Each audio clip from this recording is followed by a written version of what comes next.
Hello friends, welcome to your YouTube channel that is SWG study with Gurukuls. और आज जो topic हम पढ़ने वाले हैं that is the variations in psychological attribute. This is the special topic which I am doing for the students who are going to give exams in मतलब coming 12th exam. तो आइए पढ़ते हैं विदाउट एनी डिले कि क्या variations हैं psychological attributes में।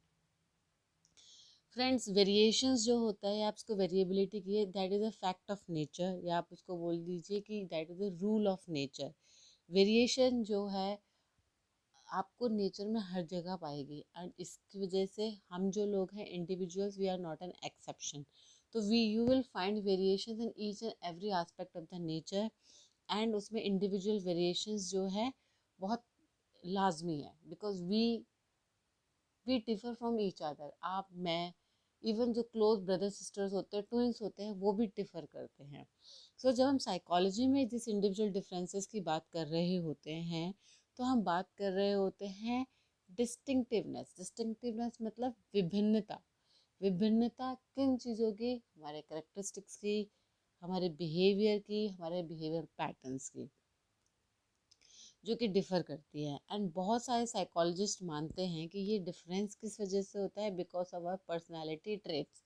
हम सबकी अलग अलग पर्सनैलिटी ट्रेट्स होती है, जिसकी वजह से ये विभिन्नता या ये वेरिएशंस पाई जाती हैं इन इंडिविजुअल्स।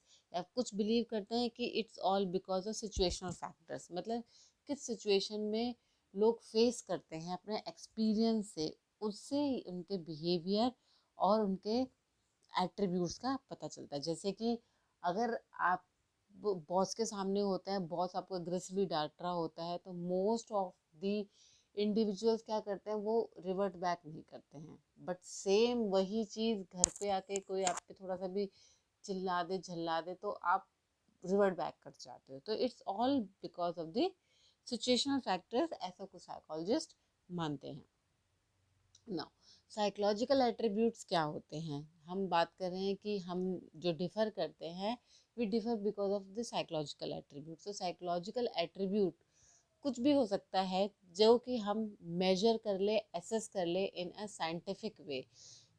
क्या हो सकता है? वो एक पर्सनालिटी हो सकती है, हमारी पर्सनालिटी, या फिर any characteristic way of thinking, feeling, behaving in a certain way, moods, attitudes and opinions. हम आप किन किन कैरेक्टरिस्टिक्स में, किन किन क्वालिटीज़ में डिफ़र कर सकते हैं, थिंकिंग में, फीलिंग में, बिहेविंग, मूड्स, एटीट्यूड।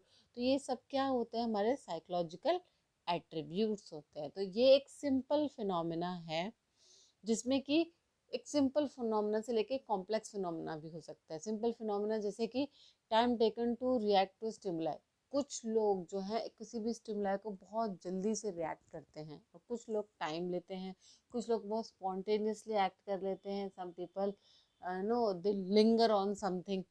कुछ लोग बहुत इंटेलिजेंट होते हैं, कुछ लोग नहीं होते हैं, कुछ लोग बहुत मोटिवेटेड रहते हैं। These all are the various aspects of the psychological attributes. Now another important thing is कि इंडिविजुअल डिफरेंसेस हमारे ह्यूमन फंक्शनिंग में क्यों होते हैं, और इनकी क्या वैलिडिटी है, क्यों होने चाहिए। जैसे कि मैंने अभी आपसे डिस्कस किया था कि दैट डिफरेंस या वेरिएशन इज़ वेरी नेचुरल। हमारी हर स्पीशीज़ में आपको वेरिएशंस मिलेंगे। इवन स्पीशीज़ के अंदर भी डिफरेंट डिफरेंट इंडिविजुअल्स में भी डिफरेंसेस मिलेंगे। हमें फिजिकल एट्रीब्यूट्स क्या होता है? आपके आई कलर, हाइट, वेट, ये सब आपको डिफरेंट डिफरेंट मिलेंगे। इवन एक माँ के दो बच्चे भी होते हैं, तो उनका भी स्किन कलर, आई, हाइट, सब कुछ डिफरेंट होता है। इन और यहाँ तक कि ट्विंस, अगर फ्रेटर्नल ट्विंस होते हैं, वो एक ही यूट्रस में ग्रो होते हैं, फिर भी डिफरेंट होते हैं। बट हाँ, मैटरनल ट्विंस दिखने में सेम हो सकते हैं, बट साइकोलॉजिकली या बोले पर्सनल एट्रीब्यूट उनके फिर भी डिफरेंट होंगे। कोई बहुत जॉली नेचर का होगा, बहुत ट्विंस की बात करूँ, एक बड़ा सैड मतलब बहुत सीरियसली रहता है, एक बहुत जॉली नेचर का होगा, एक बहुत ज़्यादा इंटेलिजेंट होगा, एक बहुत ज़्यादा क्रिएटिव होगा। तो मेरे कहने का तात्पर्य ये है कि वेरिएशंस इतनी मतलब नेचुरल है कि वो हर कण कण में हमारे आपको पाई जाएगी। एंड इंडिविजुअल्स में ये और भी इम्पॉर्टेंट हो जाता है, क्योंकि distinctness and variations are found in the personality, and इसी को हम क्या कहते हैं, इंडिविजुअल डिफरेंसेस बोलते हैं। अगर आपके मार्क्स 2 मार्क्स या 3 मार्क्स का टॉपिक आता है तो आप इस तरीके से इंडिविजुअल डिफरेंसेस को एक्सप्लेन कर सकते हैं। और जो इंडिविजुअल डिफरेंसेस हैं ये एक्सटर्नल और इंटरनल दोनों फैक्टर्स हो सकते हैं, जैसे कि मैंने बताया पर्सनालिटी ट्रेट्स भी हो सकते हैं और सिचुएशंस की वजह से भी ये इंडिविजुअल डिफरेंसेस जो है हमें देखने को मिलते हैं इन are human functioning. Next is, क्या हम इन साइकोलॉजिकल एट्रीब्यूट्स को एसेस कर सकते हैं, क्या हम इनको नाप सकते हैं? यस, हम इसको नाप सकते हैं। That is the first step in understanding the attributes and measuring these psychological attribute. हम इनको क्यों मेजर करना चाहते हैं? ताकि हम समझ सके, इनको नाप सके, इवैल्यूएशन कर सकें। एंड इसके डिफरेंट डिफरेंट मेथड्स हैं, देयर आर मल्टीपल मेथड, जिसकी वजह से हम कंपेयर कर सकते हैं एक इंडिविजुअल को दूसरे इंडिविजुअल से। एंड इनको आप टू पोर्शंस में डिवाइड कर सकते हैं, that is a formal and the informal. Formal, informal जैसे कि आप बोल देते हैं यूजली कि सोहम इज़ वेरी इंटेलिजेंट, या फिर कुछ भी बोल दीजिए कि that so and so person is so dominant. ये आप किस बेसिस पे कहते हैं? ये हम अपनी परसेप्शन पे कह रहे होते हैं, हमारा जो बिलीफ होता है, हमारी जो परसेप्शन होती है उस पे कहते हैं। इसमें हम कोई फॉर्मल टेक्निक नहीं यूज़ कर रहे होते हैं, ये हमारी अपनी ओपिनियन होती है कि हम हमारी नॉलेज, हमारा एक्सपीरियंस, हमारी परसेप्शन, उसके ऊपर डिपेंड होकर हम किसी के लिए बोलते हैं। इसीलिए ये सब्जेक्टिव इंटरप्रिटेशन होती है एंड ये वेरी कर सकती है। हो सकता है कि मैं इंसान को इंटेलिजेंट बोलूँ, हो सकता है आप उसे ना बोले, तो ये एक बहुत सब्जेक्टिव और एक वेरिड इंटरप्रिटेशन होगी। तो इसको, इस काइंड ऑफ इंटरप्रिटेशन को, असेसमेंट को क्या कहेंगे हम? इनफॉर्मल, जहाँ पे कोई भी स्टैंडर्डाइज टेस्ट नहीं होता है। Next is the formal. ना जब हम फॉर्मल की बात करते हैं तो we are talking about the techniques, the standards which are laid down to assess any attribute.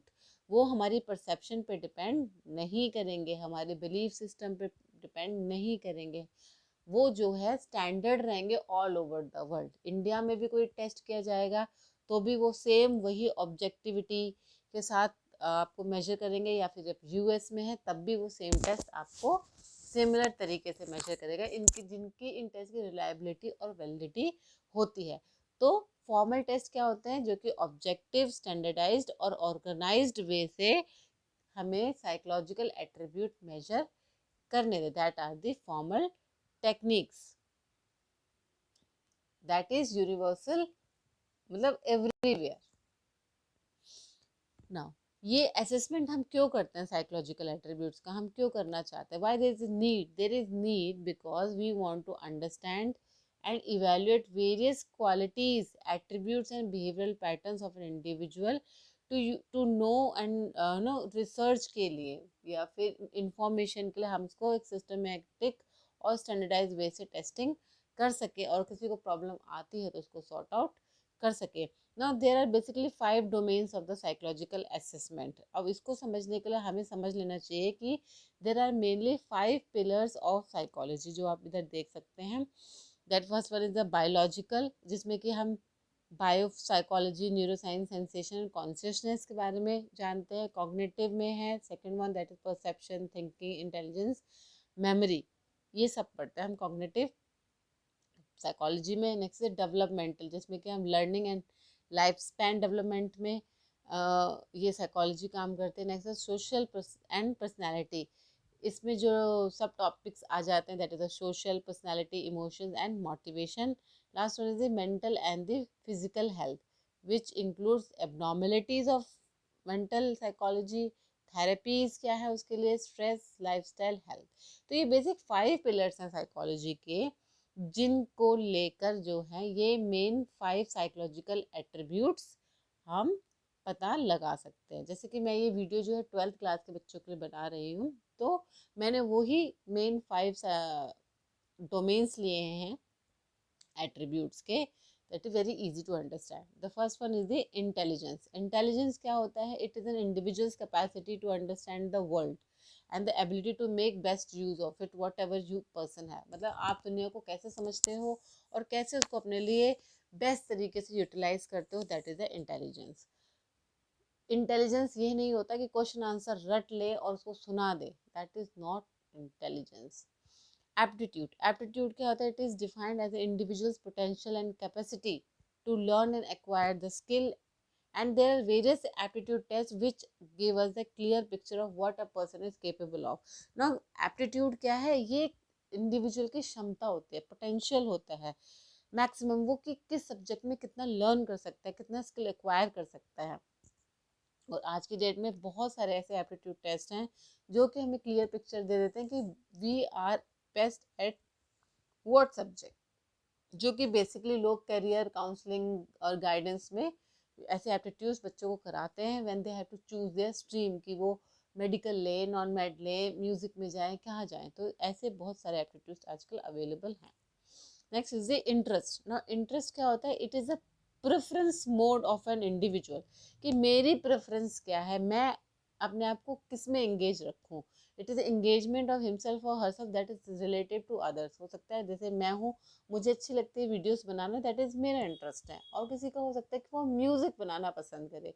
सो ये इंटरेस्ट होता है। Next is the personality. Now personality is the comprehensiveness and totality of an individual.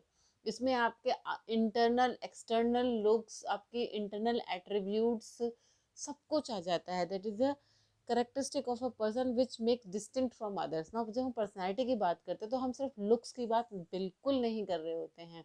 उसमें looks आते हैं but उसमें उनके internal जो characteristics होते हैं, उनका इंटेलिजेंस, उनका कॉग्निटिवनेस, उनके सोचने का तरीका, उनका मोटिवेशन, कॉन्शियसनेस, वो सब तरीका सब आ जाता है जो कि उसको दूसरे इंडिविजुअल से डिफर करता है।